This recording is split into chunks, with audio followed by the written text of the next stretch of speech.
안녕하세요. 쉐마 노트입니다.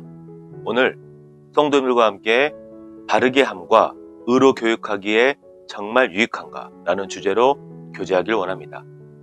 먼저 주제의 말씀을 읽어드리겠습니다. 모든 성경은 하나님의 감동으로 된 것으로 교훈과 책망과 바르게 함과 의로 교육하기에 유익하니. 이 말씀은 우리 모두 잘 알고 있는 말씀입니다. 우리는 하나님의 자녀로 거듭나면서부터 성경을 알게 되었고 성경에 아주 익숙하게 되었으며 많은 성경 말씀들을 넘쳐나게 접하고 있습니다. 그래서 우리의 삶 속에서 성경을 통해 교훈과 책망을 충분히 받고 있습니다.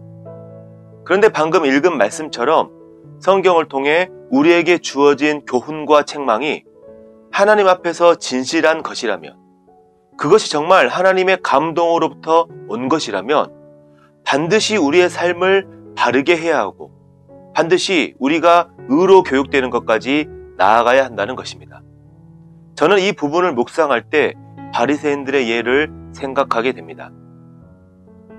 이 바리새인들의 외적으로 보여줬던 삶은 정말 경건해 보이고 거룩해 보이는 삶이었습니다.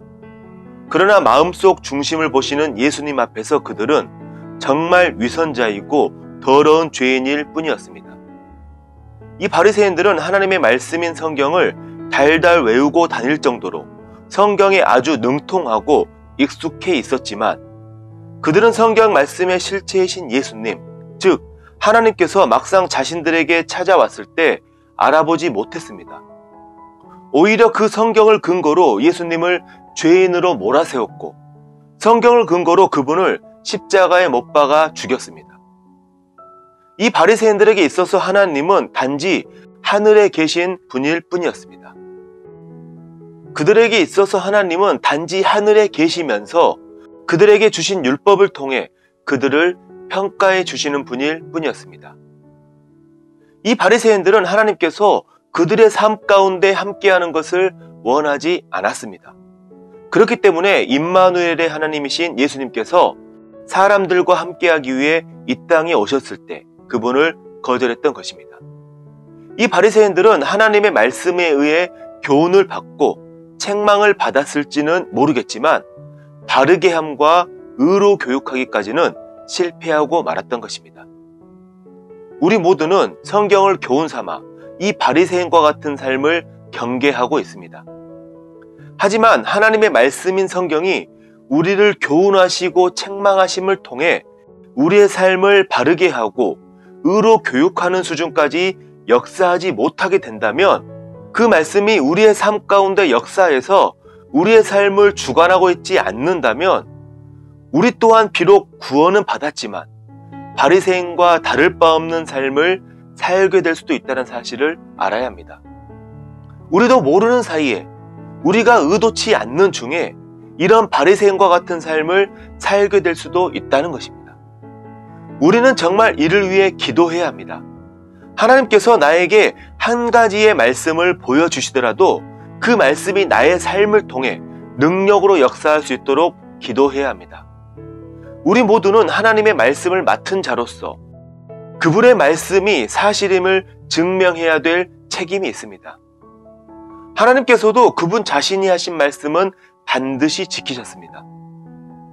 내 입에서 나가는 말도 이와 같이 헛되이 내게로 되돌아오지 아니하고 나의 기뻐하는 뜻을 이루며 내가 보낸 일에 형통함이니라. 예수님께서도 그분에 대한 성경에 예언된 말씀을 응하게 하려는 삶을 사셨습니다. 이는 예수께서 자기가 어떠한 죽음으로 죽을 것을 가리켜 하신 말씀을 응하게 하려 함이라. 마찬가지로 우리 성도들 또한 하나님께서 우리에게 주신 말씀을 우리의 삶으로 실천하고 증명해야 할 책임이 있는 것입니다. 우리 모두는 하나님 앞에서 각자가 가지고 있는 비전과 목표가 있습니다. 우리 모두는 하나님의 나라와 그분의 영광을 위해 쓰임받고 싶은 소망을 가지고 있습니다. 정말 중요한 사실은 하나님께서는 똑똑하고 재능 있는 사람보다는 진실되고 충성된 사람을 원하신다는 것입니다. 왜냐하면 하나님께서는 진실되고 충성된 사람에게 그분의 지혜와 능력을 부어주시기 때문입니다.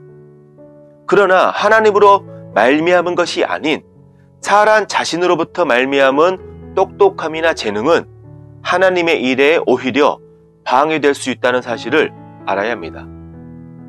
하나님께서는 지극히 작은 일에 충성된 사람을 그분의 중요한 일에 사용하십니다. 겸손으로 허리를 동이고 순종하는 사람을 통해 그분의 위대하신 일을 이루어 가십니다.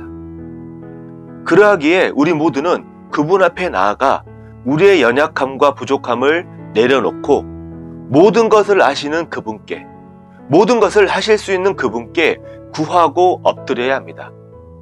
그러할 때 하나님께서는 그분에게 속한 모든 것을 후히 주시고 그분의 이름으로 모든 일을 인도해 주실 것입니다. 그러할 때 우리도 모르는 사이에 하나님의 말씀이 내 삶을 채우고 그 말씀이 내 삶을 바르게 하고 그 말씀이 내 삶을 의로 교육하고 있다는 사실을 경험하게 될 것입니다. 그러한 경험들이 점점 쌓이게 될 때 우리의 믿음은 더욱더 굳건하게 성장하게 되고 우리의 자원하는 삶을 통해 하나님께서 온전히 영광을 받게 되실 것입니다.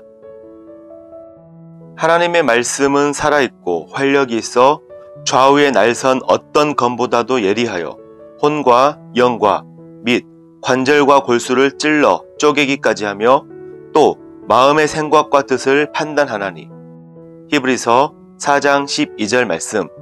아멘.